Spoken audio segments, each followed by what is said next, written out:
Hello guys, welcome back for another video, service reset my car.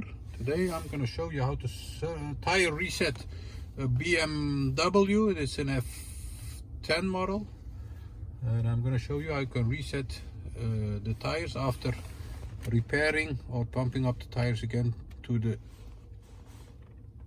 required value. Okay, before we start, I want to mention our YouTube channel. It's Service Reset My Car.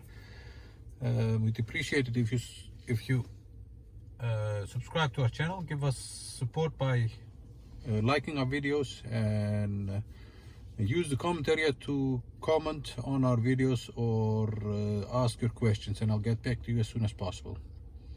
Okay, we're gonna start with this one. This is in BMW 2012 model, and I'm gonna show you how you can set the new tire pressure after repairing a flat tire, for example. Okay, you have to use the buttons over here. Go to the menu. Once you are here, you have to go to vehicle information.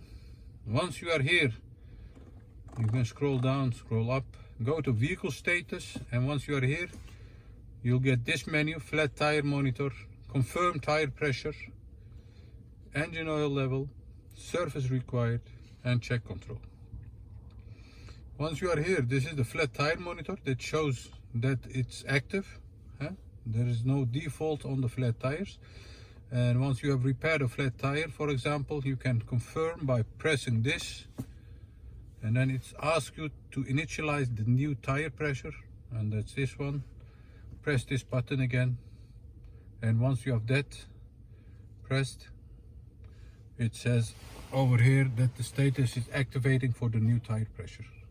Once you have done that, give it a few minutes and the indicator on the dashboard will disappear. Okay, thanks for watching. It was it for today, and I hope to see you again with another video.